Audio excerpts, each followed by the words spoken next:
എൻ്റെ പേര് റീന ജോർജ്. ഞാൻ കൊളത്തുവേൽ ഇടവക, കോഴിക്കോട് ജില്ല. 2019 ഒക്ടോബർ 10 ഞാൻ ആദ്യമായി കൃപാസനത്തിൽ വരുന്ന ഉടമ്പടി എടുക്കുന്നത്. അന്ന് വന്നപ്പോൾ ബഹുമാനപ്പെട്ട ജോസഫ് അച്ഛൻ്റെ ആരാധനയുണ്ടായിരുന്നു. അച്ഛന് പറഞ്ഞു രോഗികളെല്ലാം കൈകൾ വെച്ച് പ്രാർത്ഥിക്കാൻ പറഞ്ഞു. 13 വർഷമായി ഞാൻ വീണിട്ട് എൻ്റെ നടുവിന് ഭയങ്കരമായ വേദനയും കനമുള്ള ഒരു സാധനവും എനിക്ക് എടുക്കത്തില്ലായിരുന്നു. ഒരു ബക്കറ്റ് വെള്ളമോ ഒരു ചെടിച്ചട്ടിയോ ഒന്നും പോക്കാൻ സാധിക്കില്ലായിരുന്നു. ഞാൻ ഇവിടുന്ന് ആരാധന കൂടി നിയോഗം ഞാൻ വെച്ചില്ല, അത് മനസ്സിൽ വെച്ച് പ്രാർത്ഥിച്ചതേ ഉള്ളൂ. വീട്ടിൽ ചെന്ന് ഞാൻ ബൈ ചാൻസിൽ പെട്ടെന്ന് ഒരു ബക്കറ്റ് വെള്ളം എടുത്തു. പെട്ടെന്ന് എനിക്കൊരു കുഴപ്പമില്ല, അല്ലെങ്കിൽ നടുവിനൊരു പിടുത്തം പോലെയായിരുന്നു. പിന്നെ ഞാൻ ഒരു ചെടിച്ചട്ടി ഒന്ന് നോക്കി. അപ്പോൾ എനിക്ക് മനസ്സിലായി, അച്ഛൻ പ്രാർത്ഥിക്കാൻ പറഞ്ഞ് ഞാൻ കൈകൾ വെച്ച് പ്രാർത്ഥിച്ചപ്പോൾ 13 വർഷമായ എൻ്റെ നടുവിൻ്റെ ഡിസ്ക് ഒരു തെന്നി മാറി പോലെയാണ് ഇരുന്നത്. അത് ഒത്തിരി ചികിത്സിച്ചു, പക്ഷേ എപ്പോഴും എനിക്ക് വേദനയായിരുന്നു. അധികം നടക്കാനൊന്നും എനിക്ക് പറ്റിയില്ല. 5 വർഷമായി ഇന്ന് എനിക്ക് ഒരു കുഴപ്പവുമില്ല. പരിശുദ്ധ അമ്മയ്ക്കും ഈശോയ്ക്കും 1000 നന്ദി.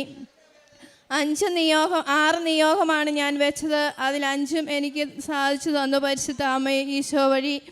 30 വർഷമായിട്ട് ഞങ്ങൾക്ക് കിണറില്ലായിരുന്നു. ചേട്ടൻ്റെ വീട്ടിൽ നിന്നാണ് ഞങ്ങൾ വെള്ളം എടുത്തിരുന്നത്. പിന്നെ 20 കോല് താന്ന ഒരു കിണർ ഞങ്ങൾ കുത്തി, പക്ഷേ ഞങ്ങൾക്ക് വെള്ളം കിട്ടിയില്ല. വീണ്ടും ഞങ്ങൾ പരിശ്രമിച്ചു, പറ്റിയില്ല.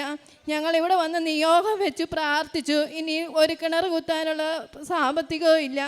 അപ്പോൾ വീട്ടിൽ ചെന്ന് ഒരാഴ്ച കഴിഞ്ഞ് ഞാൻ പ്രത്യക്ഷീകരണ പ്രാർത്ഥന കഴിഞ്ഞ് 5:30 എണീറ്റ് പ്രാർത്ഥിച്ച ശേഷം കുറച്ച് നേരം ഇങ്ങനെ ഇരുന്നപ്പോൾ എൻ്റെ മനസ്സിൽ അമ്മ പറയുന്ന പോലെ എനിക്ക് തോന്നി, ഈ റോഡിൻ്റെ താഴെ ഇന്ന സ്ഥലത്ത് നീ കിണർ കുഴിക്ക്, സാമ്പത്തികമൊന്നും നിനക്ക് വരില്ല എന്ന് ഞാനത് ഭർത്താവിനോട് പറഞ്ഞു. ഞങ്ങൾ 2 പേരും അമ്മ പറഞ്ഞു തന്ന സ്ഥലത്ത് പോയി നോക്കി. ഞങ്ങളെല്ലാവരും പിന്നെ വീട്ടിൽ സ്ഥിരമായിട്ട് പണിക്ക് വരുന്നൊരു ചേട്ടനും വന്ന് നോക്കി. വേറെ ആരും ഇല്ലാതെ തന്നെ ഞങ്ങൾ ആ കിണർ കുഴിച്ചു. 6 കോല് താന്ന് ഇഷ്ടം പോലെ വെള്ളം, ഇന്നും ഇഷ്ടം പോലെ വെള്ളം. എൻ്റെ മോൻ പറയും ഈ കിണർ മാതാവ് തന്നതാണെന്ന്. അടുത്തതായിട്ട് ഞാൻ നിയോഗം വെച്ചത് 60 വർഷമായിട്ട് ഞങ്ങളുടെ വീടിൻ്റെ മുന്നിൽ കൂടെ പോകുന്ന ഒരു റോഡ്, പക്ഷേ ഒരിക്കലും അതൊരു ടാറിങ്ങോ കോൺക്രീറ്റോ ചെയ്ത് തരാതെ ഒരു തടസ്സമായി കിടക്കുമായിരുന്നു. പഞ്ചായത്ത് ഓരോ കാര്യങ്ങൾ പറഞ്ഞ്, മഴക്കാലമായാൽ കയറ്റമായതുകൊണ്ട് വണ്ടി പോകാൻ വളരെ ബുദ്ധിമുട്ടാണ്. ഒരു രോഗികളെയൊക്കെ കൊണ്ടുപോകാൻ വളരെ വിഷമമായിരുന്നു. അത് ഞാൻ ഇവിടെ വന്ന് നിയോഗം വെച്ചു. ഒക്ടോബറിൽ ഞാൻ നിയോഗം വെച്ചു. ഡിസംബർ ആയപ്പോഴത്തേക്ക് അതിൻ്റെ പണി പൂർത്തിയായി. മറ്റൊന്ന്, എൻ്റെ ഭർത്താവിൻ്റെ ജ്യേഷ്ഠന് പെട്ടെന്നൊരു സ്ട്രോക്ക് വന്നു. ഹോസ്പിറ്റലിൽ എത്തിച്ചപ്പോൾ 80% ബ്ലോക്ക് ഉണ്ടായിരുന്നെന്ന് പറഞ്ഞു. ഞാൻ കാശുരവും തേനും കൊടുത്തു വിട്ടു, ഉടമ്പടി തൈലവും കൊടുത്തു വിട്ടു. അവരത് എടുത്തു വെച്ച് പ്രാർത്ഥിച്ചു. വൈകുന്നേരം തൊട്ട് നേരം വെളുക്കും വരെയും പ്രാർത്ഥിച്ചു. പിറ്റേ ദിവസം രാവിലെ ഡോക്ടർ വന്ന് നോക്കുമ്പോൾ 80% എന്ന് പറഞ്ഞത് 40% ബ്ലോക്കുള്ളൂ, മരുന്ന് കൊണ്ട് മാറിക്കോളും, ഒരു മിറക്കിൾ സംഭവിച്ചു എന്ന് പറയുന്നു. പരിശുദ്ധ അമ്മയുടെ അത്ഭുതം കൊണ്ട് മാത്രമാണ് സൗഖ്യപ്പെട്ടത് ഞാൻ ഉറച്ചു വിശ്വസിക്കുന്നു. ഇപ്പോഴും ചേട്ടന് ഒരു കുഴപ്പവുമില്ലാതെ നടക്കുന്നു. ഉടമ്പടി എനിക്ക് എന്നും ഒരു സംരക്ഷണമായിരുന്നു. കൊറോണ കാലത്ത് ഞങ്ങളുടെ വീട്ടിൽ 5 പേരിൽ 4 പേർക്കും കൊറോണ വന്നു. ചാച്ചന് 95 വയസ്സുള്ള ചാച്ചൻ, ബാക്കി പിള്ളേർക്കും ഭർത്താവിനും. പക്ഷേ ഇവരെയെല്ലാം ഞാൻ നോക്കി സംരക്ഷിച്ചു. ചാച്ചനെ ആശുപത്രിയിൽ കൊണ്ടുപോയി ചാച്ചന് കൊറോണയിൽ നിന്ന് മുക്തമാകണമേ എന്ന് ഞാൻ കരഞ്ഞു പ്രാർത്ഥിച്ചു. കാരണം 95 വയസ്സ് വരെയും ജീവിച്ച ചാച്ചൻ ഒരിക്കലും ഒരു കൊറോണ സമയത്ത് മരിച്ചു പോകാൻ പാടില്ല. പരിശുദ്ധ അമ്മ അത്ഭുതമായി ചാച്ചനെ അതിൽ നിന്ന് രക്ഷപ്പെടുത്തി. അതോടൊപ്പം എനിക്ക് ഏത് രോഗവും വരുന്ന ഒരാളാണ്, പെട്ടെന്ന് അസുഖം വരും, പക്ഷേ കൊറോണ എന്നെ ബാധിച്ചില്ല, എനിക്ക് കൊറോണ പിടിച്ചുമില്ല. അത് എല്ലാവരും ചോദിക്കുമ്പോൾ ഞാൻ പറയും, അമ്മ ഞാൻ ഉടമ്പടി എടുത്തതിൽ അമ്മ എന്നെ സംരക്ഷിച്ചതാണ് എന്ന്. പിന്നെ ആ സമയത്ത് തന്നെ എന്ത് സംഭവിച്ചെന്ന് ചോദിച്ചാൽ, ഞാൻ മുറ്റം അടിച്ചുകൊണ്ടിരിക്കുന്ന ഒരു സമയം, അന്നേരം ഞങ്ങളുടെ വീടിൻ്റെ അടുത്തൊരു പറമ്പിൽ നിന്ന് പൊക്കത്തിലൊരു പ്ലാവ് ഉണ്ടായിരുന്നു. ആ പ്ലാവിൽ നിന്ന് ഒരു ചക്ക എൻ്റെ ഷോൾഡറിലേക്ക് വീണു. പക്ഷേ എനിക്ക് ഭയങ്കര വിഷമമായി. കാരണം എൻ്റെ നടുവൊന്ന് റെഡിയായി വന്നപ്പോഴത്തേക്ക് ഷോൾഡറിൽ ചക്ക വീണു. ഞാൻ ഒത്തിരി വിഷമിച്ചു. ആശുപത്രിയിൽ അന്ന് അധികം പോകാൻ പറ്റിയില്ല, കൊറോണ സമയമാണ്. എന്നാലും അടുത്തുള്ള ഒരു വൈദ്യൻ്റെ അടുത്ത് കൊണ്ടുപോയി നോക്കി, കുഴപ്പമില്ല, എന്നാലും റെസ്റ്റ് എടുക്കാൻ പറഞ്ഞു. പക്ഷെ ഞാൻ അമ്മയോട് ഒത്തിരി പരാതി പറഞ്ഞു. കാരണം അമ്മ എന്നെ സൗഖ്യപ്പെടുത്തിയിട്ട് വീണ്ടും എനിക്ക് ഷോൾഡറിന് വേദന തന്നല്ലോ എന്ന്. പക്ഷേ പിറ്റേ ദിവസം രാവിലെ ഒരു അത്ഭുതമായ ഒരു ന്യൂസ് ഞാൻ വായിക്കുകയാണ്. പരിയാരം മെഡിക്കൽ കോളേജിൽ അന്നേ ദിവസം ചക്ക വീണ ഒരാൾ മരിച്ചു എന്ന്. അപ്പോൾ എനിക്ക് മനസ്സിലായി മാതാവ് എന്നെ സംരക്ഷിച്ചു. പിന്നീട് ശേഷം കൊണ്ടുപോയി ടെസ്റ്റുകളെല്ലാം നടത്തി. പക്ഷേ ഒരു കുഴപ്പമില്ല. ഒരു 5-6 കിലോ ഭാരമുള്ളൊരു ചക്ക വീണ അത് ഡോക്ടറിന് വിശ്വസിക്കാനാകുന്നില്ല. ചതവല്ലാതെ എൻ്റെ ഷോൾഡറിനോ കഴുത്തിനോ ഒന്നും ഒരു പോറൽ പോലും സംഭവിച്ചില്ല. എൻ്റെ അനിയത്തിക്ക് ഇൻ്റർനാഷണൽ ലൈസൻസിൻ്റെ ടെസ്റ്റ് 5 പ്രാവശ്യം എഴുതി. അവൾ 5 പ്രാവശ്യവും പരാജയപ്പെട്ടതിന് ശേഷം എന്നെ വിളിച്ചു പറഞ്ഞു, ചേച്ചി എനിക്ക് വേണ്ടി പ്രാർത്ഥിക്കണം, കൃപാസന മാതാവിനോട് പ്രാർത്ഥിക്കണം, ഞാനും പ്രാർത്ഥിക്കാം.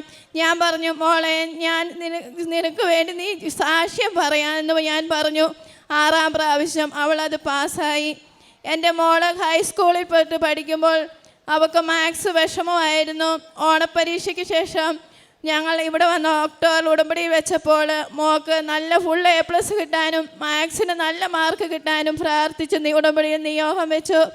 അതിൻ്റെ ഫലമായി SLCക്ക് ഫുൾ A+ഉം മാത്സിന് ഫുൾ മാർക്കും +2നും അങ്ങനെ തന്നെ ലഭിക്കുകയുണ്ടായി. +2ൻ്റെ റിസൾട്ട് വന്നപ്പോൾ മോൾ ഇവിടെ വന്നിട്ടാണ് ഉടമ്പടി എടുപ്പിച്ചതിന് ശേഷമാണ് ഞങ്ങളുടെ റിസൾട്ട് തുറന്നു നോക്കിയത്. പിന്നീട് മുന്നോട്ട് അമ്മയെ അവളെ ഞാൻ ഏൽപ്പിച്ചു. ജർമ്മൻ ഭാഷ ബാക്കിയുള്ള കാര്യം അവൾ പറയും. 2022 ജൂൺ 21 ഞാനിവിടെ ആദ്യമായിട്ട് ഉടമ്പടി എടുക്കുന്നത്. അമ്മയുടെ ഉടമ്പടിയിലൂടെ എനിക്ക് കിട്ടിയ നന്മകൾക്ക് നന്ദി പറയുവാനും ഉടമ്പടി എടുക്കാനുമായിട്ടാണ് വന്നത്. അപ്പോൾ തന്നെ പരിശുദ്ധ അമ്മ എനിക്കൊരു അടയാളം കാണിച്ചു തന്നു. +2ന് നല്ല ശതമാനം മാർക്കോട് ജയിപ്പിച്ചു. പിന്നീട് എനിക്ക് 10ാം ക്ലാസ് മുതൽ ജർമ്മൻ ഭാഷ പഠിക്കാനും ജർമ്മനിക്ക് നഴ്സിംഗ് പഠിക്കാൻ പോകാനായിരുന്നു ആഗ്രഹം. പക്ഷേ എവിടെ പഠിക്കണമെന്നോ എങ്ങനെ തുടങ്ങണമെന്നോ അതിനുള്ള സാമ്പത്തികമോ ഒന്നും അതിനെക്കുറിച്ച് ഒരു ധാരണയും ഇല്ലായിരുന്നു. ഞാനിവിടെ വന്ന് ഉടമ്പടി എടുത്തു. പിന്നീട് എനിക്ക് നല്ലൊരു ഇൻസ്റ്റിറ്റ്യൂട്ടിൽ പഠിക്കാൻ പറ്റി. B1 B2 ഒക്കെ പഠിക്കുമ്പോൾ എനിക്ക് വളരെ ടഫായിരുന്നു പഠിക്കാൻ. എങ്കിലും എൻ്റെ റൂംമേറ്റ്സും ഞാനും പ്രതിഷീകരണ പ്രാർത്ഥനയും ധ്യാനവും എല്ലാം ഒരുമിച്ച് കൂടുകയും ഞങ്ങൾ പ്രാർത്ഥനയിൽ തന്നെയായിരുന്നു. അങ്ങനെ B2 പഠിച്ചുകൊണ്ടിരിക്കുമ്പോൾ തന്നെ ജർമ്മൻ പഠിക്കുന്നവർക്കറിയാം നല്ല പാടാണ് എക്സാമിന് ഡേറ്റ് കിട്ടുക എന്ന് പറയുന്നത്. അങ്ങനെ B2 കോഴ്സ് ചെയ്തുകൊണ്ടിരിക്കുമ്പോൾ തന്നെ എനിക്ക് എക്സാമിന് നല്ലൊരു സെൻറ്ററിൽ ഡേറ്റ് കിട്ടി. ഞങ്ങൾ 15 പേര് ഏജൻസിക്ക് എക്സാമിന് ഡേറ്റ് എടുക്കാൻ കൊടുത്തതിൽ എനിക്ക് മാത്രം ഡേറ്റ് കിട്ടി. ആ ഒരാൾ ഞാൻ മാത്രമായിരുന്നു അതിൽ ഉടമ്പടി എടുത്തിരുന്നത്. അത് എൻ്റെ ഫ്രണ്ട്സിനും ഭയങ്കര ഒരു വിശ്വാസത്തിലേക്ക് വന്നു. എക്സാമിൻ്റെ സമയപ്പോഴത്തേക്ക് എനിക്ക് ഭയങ്കര പനിയായിരുന്നു 2 ദിവസമായിട്ട്. അപ്പം ഞാൻ പരിശുദ്ധ അമ്മയോട് പറഞ്ഞു, അമ്മേ 2 മൊഡ്യൂളെങ്കിലും വളരെ പാടുള്ള 2 മൊഡ്യൂളെങ്കിലും എനിക്ക് പാസ്സാക്കി തരണം. അങ്ങനെ ഞാൻ വിചാരിച്ച 2 മൊഡ്യൂൾ എനിക്ക് പാസ്സാകാൻ പറ്റി. പിന്നീട് എക്സാം ഡേറ്റ് കിട്ടാൻ വളരെ പാടായിരുന്നു ബാക്കി 2 മൊഡ്യൂൾസിന്. അങ്ങനെ ഞാൻ ഉപവാസം എടുക്കാൻ തുടങ്ങി, ഉപവാസം എടുത്ത് പ്രാർത്ഥിക്കാൻ തുടങ്ങി. അതുപോലെ തന്നെ നോമ്പിലായിരുന്നു. അങ്ങനെ പൂനെയിൽ എനിക്ക് ഒരു മൊഡ്യൂളിന് ഡേറ്റ് കിട്ടി. അവിടുന്ന് നല്ല മാർക്കോടുകൂടെ ആ മൊഡ്യൂളിനെ ക്ലിയറായി. പിന്നീട് ഒരു മൊഡ്യൂളും കൂടി ഉണ്ട്. അത് ഞാൻ അമ്മയോട് പറഞ്ഞു, അമ്മ ഏജൻസിക്ക് ഇനി ഫീസ് കൊടുക്കാനില്ല ഏജൻറ്റുമാർക്കും, അതുകൊണ്ട് അമ്മ എനിക്ക് സെൽഫായിട്ട് ഡേറ്റ് എടുത്ത് തരണമെന്ന്. അങ്ങനെ ഒരു ദിവസം രാവിലെ പള്ളിയിൽ പോയി കുർബാന കഴിഞ്ഞപ്പോൾ എന്നോട് ഇങ്ങനെ ഒരാൾ പറയുക, ഇന്ന് ദിവസം ഇന്നൊരു സെൻറ്ററിൽ ഡേറ്റ് ഉണ്ട്, നീ നോക്കണം, സെൽഫായിട്ട് നോക്കണമെന്ന്. അങ്ങനെ അന്ന് ഞാൻ രാവിലെ എക്സാമിന് ഡേറ്റ് നോക്കി. അത്ഭുതം എന്ന് പറയട്ടെ, അത്രയും ഭയങ്കര ബുദ്ധിമുട്ടാണ് എക്സാമിന് ഡേറ്റ് കിട്ടാൻ, പ്രത്യേകിച്ച് ചെന്നൈ പോലെയുള്ള സെൻറ്ററിൽ. അങ്ങനെ എനിക്ക് ചെന്നൈയിൽ സെൻറ്ററിൽ ഡേറ്റ് കിട്ടി. ഞാൻ ആ മൊഡ്യൂളും അവിടുന്ന് പാസ്സാവുകയും ചെയ്തു. ഞാൻ ഈ എക്സാമിന് പോകുമ്പോഴൊക്കെ ഓരോരോ സംസ്ഥാനത്തെ അതാത് ഭാഷയിലുള്ള പത്രം മേടിച്ചു കൊണ്ടുപോയിരുന്നു. ചെന്നൈയിൽ പോയപ്പോഴും പൂനെയിൽ പോയപ്പോഴും ഞാൻ ഹിന്ദി തമിഴ് പത്രങ്ങളെല്ലാം മേടിച്ചു കൊണ്ടുപോയിട്ട് എക്സാമിന് മുന്നേ തന്നെ ഞാൻ അവിടെ കൊടുത്തു തീർക്കുമായിരുന്നു. അതുപോലെ തന്നെ എക്സാം ഹാളിൽ കയറുന്നതിന് മുന്നേ അവിടെ ഉപ്പ് ഇട്ട് പ്രാർത്ഥിക്കുമായിരുന്നു. അതുപോലെ തന്നെ ഈ കാശ് രൂപം ഞാൻ എവിടെ പോയാലും പരിശുദ്ധ അമ്മയുടെ ഈ കാശ് രൂപം കൊണ്ടുപോകായിരുന്നു. അതായിരുന്നു ശക്തി. അങ്ങനെ ഉപ്പിട്ട് എക്സാം ഹാളിൽ കയറുന്നതിന് മുമ്പ് ഉപ്പിട്ട് ഞാൻ പ്രാർത്ഥിക്കുമായിരുന്നു. അതുപോലെ തന്നെ ഒരുപാട് ഫ്രണ്ട്സിന്, പ്രത്യേകിച്ച് ജർമ്മനൊക്കെ പഠിക്കുന്നവർക്ക് ഒരുപാട് പേർക്ക് പരിശുദ്ധ അമ്മയെ എനിക്ക് പറഞ്ഞു കൊടുക്കാൻ പറ്റിയിട്ടുണ്ട്. ഒരുപാട് പേര് ഇവിടെ വന്ന് ഉടമ്പടി എടുത്തവരുണ്ട്, സാക്ഷ്യം വരെ പറഞ്ഞവരുണ്ട്. അതുപോലെ തന്നെ ഡ്രൈവിംഗ് ലൈസൻസ് എടുക്കാൻ ഞങ്ങൾക്ക് വീട്ടിൽ ഒരു 5 വർഷത്തോളമായി. പപ്പയ്ക്കാണെങ്കിലും അമ്മയ്ക്കാണെങ്കിലും എല്ലാം ഡ്രൈവിംഗ് ലൈസൻസ് എടുക്കാൻ ലേണേഴ്സ് വരെ എടുക്കുമ്പോഴത്തേക്ക് എന്തെങ്കിലുമൊക്കെ തടസ്സമായിരിക്കും. അങ്ങനെ ഞങ്ങൾക്ക് എല്ലാവർക്കും, വീട്ടിലുള്ള എല്ലാവർക്കും ഞാൻ ഈ ഉടമ്പടിയിൽ വെച്ച് ഈ നിയോഗം എല്ലാവർക്കും ലൈസൻസ് എടുക്കാൻ പറ്റി. അതുപോലെ എൻ്റെ 2 ഫ്രണ്ട്സിന് ജർമ്മൻ ഭാഷ എക്സാം ഭയങ്കര പാസ്സാവാൻ 7-8 പ്രാവശ്യം എഴുതി, എന്നിട്ടും പാസ്സാവുന്നില്ലായിരുന്നു. ഞാനത് ഉടമ്പടിയിൽ വെച്ച് പ്രാർത്ഥിച്ചു, അവർ എക്സാം പാസ്സായി. അതുപോലെ തന്നെ 2 ഫ്രണ്ട്സിന് ജർമ്മനിക്ക് പോകാനുള്ള പ്രോസസ്സിങ് ഭയങ്കര ബുദ്ധിമുട്ടായിരുന്നു. അങ്ങനെ അവരും ജർമ്മനിക്ക് പോയി. അതുപോലെ തന്നെ എനിക്ക് പ്രോസസ്സിങ്ങിൻ്റെ സമയത്ത് ഭയങ്കര ബുദ്ധിമുട്ടായിരുന്നു. ഞാൻ ഒരുപാട് എൻ്റെ ഇൻസ്റ്റിറ്റ്യൂഷൻ ബേസിൽ പ്രോസസ്സിങ്ങിന് കൊടുത്തു, അത് റെഡിയായില്ല. പല ഏജൻസികൾക്ക് നോക്കി, സെൽഫായിട്ട് അപ്ലൈ ചെയ്യാൻ തുടങ്ങി. ഒരു 7-8 ഇൻ്റർവ്യൂസ് അറ്റൻഡ് ചെയ്തു. ഇൻ്റർവ്യൂസൊക്കെ നല്ല ഇൻ്റർവ്യൂസ് എല്ലാം പാസ്സാവുന്നുണ്ടെങ്കിലും അപ്പാർട്ട്മെൻറ്റിൻ്റെ കാര്യം വരുമ്പോഴും പിന്നെ എംപ്ലോയറിൻ്റെ കാര്യങ്ങളൊക്കെ വരുമ്പം ഭയങ്കര തടസ്സങ്ങളായിരുന്നു. ഒന്നും അങ്ങ് ശരിയാവുന്നില്ലായിരുന്നു. അങ്ങനെ ഒരു ദിവസം എൻ്റെ ഫ്രണ്ട് വിളിച്ചു പറഞ്ഞു, ഇനിയൊരു സ്റ്റേറ്റിൽ കാരിത്താസ് ഹോസ്പിറ്റലിൽ 2 സീറ്റുണ്ട്, നീ അപ്ലൈ ചെയ്യുന്നോ എന്ന് ചോദിച്ചു. അങ്ങനെ ഞാനും എൻ്റെ ഫ്രണ്ടും കൂടെ അപ്ലൈ ചെയ്തു. അത്ഭുതം എന്ന് പറയട്ടെ, അവർക്ക് ഇൻ്റർവ്യൂവിൽ ഒന്നും ചോദിച്ചില്ല, ഒന്നും ചോദിക്കാണ്ട് തന്നെ അവർ ഞങ്ങളെ ഇൻ്റർവ്യൂവിൽ 2 പേരെയും പാസ്സാക്കി. അങ്ങനെ കോൺട്രാക്റ്റ് ആണെങ്കിലും വിസയ്ക്ക് അപ്പോയിൻമെൻറ്റ് കിട്ടാനാണെങ്കിലും എല്ലാം ഞാൻ ലൈറ്റ് ക്യാൻഡിൽ പ്രെയർ റിക്വസ്റ്റ് ഇട്ട് പ്രാർത്ഥിക്കുമായിരുന്നു. അങ്ങനെ എനിക്ക് ഈ സെപ്റ്റംബർ 5-ന് വിസ കിട്ടി. ഞാൻ ഈ തിങ്കളാഴ്ച ജർമ്മനിക്ക് പോവുകയാണ്. ഇത്രയും അനുഗ്രഹങ്ങൾ തന്ന പരിശുദ്ധ അമ്മയ്ക്ക് നന്ദി. അതുപോലെ തന്നെ കാരുണ്യ പ്രവർത്തികൾ, പത്രവിതരണം ഒരിക്കലും മുടക്കിയിട്ടില്ല. പ്രത്യേകിച്ച് അക്രൈസ്തവർ കൂടുതലായിട്ടുള്ള ടൗണുകളിൽ, ബസ് സ്റ്റോപ്പുകളിൽ, ബസ് സ്റ്റാൻഡുകളിൽ, ഓട്ടോ സ്റ്റാൻഡുകളിലൊക്കെ ഞങ്ങൾ കൊണ്ടുപോയി കൊടുക്കുമായിരുന്നു. അതുപോലെ തന്നെ ഓൾഡ് ഏജ് ഹോമിൽ അവർക്ക് വേണ്ട സഹായങ്ങളൊക്കെ ചെയ്തു കൊടുക്കുമായിരുന്നു.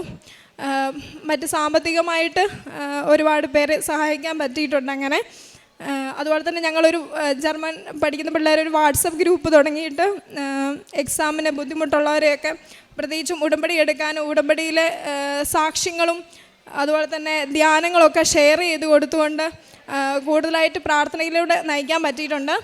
ഞങ്ങൾ ജനുവരിയിൽ തുടങ്ങിയ ഗ്രൂപ്പാണ്. ഇന്ന് വരെ ഒരു കൊന്ത പോലും അവിടെ ആ ഗ്രൂപ്പിൽ മുടക്കിയിട്ടില്ല. ഞങ്ങൾ ഗൂഗിൾ മീറ്റ് വഴി ജപമാല ചൊല്ലി പ്രാർത്ഥിക്കാറുണ്ട്. ഇത്രയും. അതുപോലെ തന്നെ വിസ വന്നിട്ടും എനിക്ക് എന്താണ് ചെയ്യേണ്ടത്, ഇനി മുന്നോട്ട് എങ്ങനെയാണ് പോകുന്ന കാര്യങ്ങളൊന്നും എനിക്കൊരു ഒരു മുന്നോട്ടൊരു ധാരണയില്ലായിരുന്നു, പ്രത്യേകിച്ച് സാമ്പത്തികപരമായിട്ടാണെങ്കിലും. അങ്ങനെ ഞങ്ങളൊരു പള്ളിയിലൊരു പരിപാടി ഉണ്ടായിരുന്നു പരിശുദ്ധ അമ്മയുടെ. അങ്ങനെ അത് ഞാൻ ഏറ്റെടുത്ത് നടത്തുകയും പരിശുദ്ധ അമ്മയെ എനിക്കൊരു സമ്മാനമായിട്ട് അച്ഛൻ തരികയും ചെയ്തു. അതോടെ എനിക്കൊരു പരിശുദ്ധ അമ്മയെ പിന്നെയും കിട്ടിയതിൽ എനിക്കൊരു വലിയൊരു ബോധ്യമായിരുന്നു. അതുപോലെ തന്നെ ഈ 2 വർഷം ഞാൻ ഉടമ്പടി ജീവിതത്തിൽ ജീവിക്കുമ്പോൾ എനിക്ക് ഭയങ്കര ആഗ്രഹമായിരുന്നു ഓരോ പ്രാവശ്യം ഉടമ്പടി പുതുക്കുമ്പോൾ അങ്ങനെ എനിക്ക് മാതാവിനെ വഹിച്ചുകൊണ്ട് പോകണമെന്ന്. ഇന്ന് എനിക്കത് സാധിച്ചു. ഇത്രയും അനുഗ്രഹങ്ങൾ തന്ന പരിശുദ്ധ അമ്മയ്ക്കും 1000 നന്ദി. ഞാനും എൻ്റെ കുടുംബവും എന്നും അമ്മയോട് കടപ്പെട്ടിരിക്കും. ഉടമ്പടിയിൽ നമ്മൾ നിയോഗം വഹിക്കുന്നത് നമ്മളെ കൊണ്ട് ചെയ്യാൻ സാധിക്കാത്ത വിഷയങ്ങളാണ്. ലൂക്ക 18:27 മനുഷ്യർക്ക് അസാധ്യമായത് ദൈവത്തിന് സാധ്യമാണ്. ഈ ഉടമ്പടി സാക്ഷ്യങ്ങൾ നമ്മൾ നോക്കുമ്പോൾ വലിയ കാര്യങ്ങളാണ് ദൈവം ഇവർക്കായി ചെയ്തിരിക്കുന്നത്. വെള്ളം കിട്ടുന്നില്ല എന്ന് പറയുമ്പോൾ സ്ഥലമൊക്കെ നോക്കി 20 കോലോളം താഴ്ത്തിയിട്ടും കിട്ടാത്തത് പിന്നീട് പരിശുദ്ധ അമ്മ പറഞ്ഞു കൊടുത്ത് ആ സ്ഥലത്ത് താഴ്ത്തുമ്പോൾ 6 കോല് താഴ്ത്തുമ്പോൾ തന്നെ അവർക്ക് വെള്ളം കിട്ടുകയാണ്. പരിശുദ്ധ അമ്മ പറഞ്ഞു കൊടുക്കുകയാണ് ഇവർക്ക്. വ്യക്തിപരമായിട്ട് ഒരാൾ പറഞ്ഞു കൊടുക്കുന്നത് പോലെ തന്നെ ദൈവം നമ്മളോട് സംസാരിക്കുന്നുണ്ട്. അതേപോലെ 60 വർഷമായിട്ട് ഇവരുടെ വീട്ടിലേക്കുള്ള റോഡ് അതൊരു കുന്നാണ്, അതുകൊണ്ടാണ് അധികം ടാർ ചെയ്ത് കൊടുക്കാത്തത്. എന്നാൽ ഉടമ്പടി എടുത്തപ്പോൾ സംഭവിക്കുന്നത് 3 മാസം കൊണ്ട് അത് ടാർ പണിയൊക്കെ നടക്കുകയാണ്. ഉടമ്പടി കാലഘട്ടം 90 ദിവസമാണ്. ആ ഉടമ്പടി കാലഘട്ടത്തിനുള്ളിൽ തന്നെ ദൈവം ചെയ്തു കൊടുക്കുകയാണ്. അതേപോലെ 13 വർഷമായിട്ടുള്ള നടുവേദന, മരുന്ന് പുരട്ടിയിട്ടൊന്നും മാറാതിരുന്നത് ഈ ഉടമ്പടിയിലേക്ക് വന്നു കഴിഞ്ഞപ്പോൾ കർത്താവിൻ്റെ വചനം അനുസരിച്ച് ജീവിക്കുവാൻ തീരുമാനിക്കുകയും ആ വചനം മറ്റുള്ളവർക്ക് പകർന്നു കൊടുക്കുകയും ചെയ്തു കഴിഞ്ഞപ്പോൾ ആ വേദന പൂർണ്ണമായിട്ട് മാറുകയാണ്. ഇപ്പോൾ മരുന്നൊന്നും ഉപയോഗിക്കേണ്ടാത്ത അത്ര രീതിയിൽ സൗഖ്യം കൊടുത്തിരിക്കുകയാണ്. പരിശുദ്ധ അമ്മയിലൂടെ ദൈവം കുടുംബത്തിന് നൽകിയ എല്ലാ അനുഗ്രഹങ്ങൾക്കും കൈയടിച്ച് ദൈവത്തെ മഹത്വപ്പെടുത്താം. യേശുവേ നന്ദി, യേശുവേ സ്തോത്രം, യേശുവേ ആരാധന. അത്യപൂർവ ദൈവാനുഭവങ്ങൾ ഇനി നിങ്ങൾക്കും സ്വന്തം. ഈ യൂട്യൂബ് ചാനൽ ഇതുവരെ സബ്സ്ക്രൈബ് ചെയ്തിട്ടില്ലെങ്കിൽ ഇപ്പോൾ തന്നെ സബ്സ്ക്രൈബ് ചെയ്യുക. ഈ വീഡിയോ ഇപ്പോൾ തന്നെ നിങ്ങളുടെ സുഹൃത്തുക്കൾക്ക് ഷെയർ ചെയ്തുകൊണ്ട് കർത്താവിൻ്റെ പ്രേക്ഷിതരാകുക.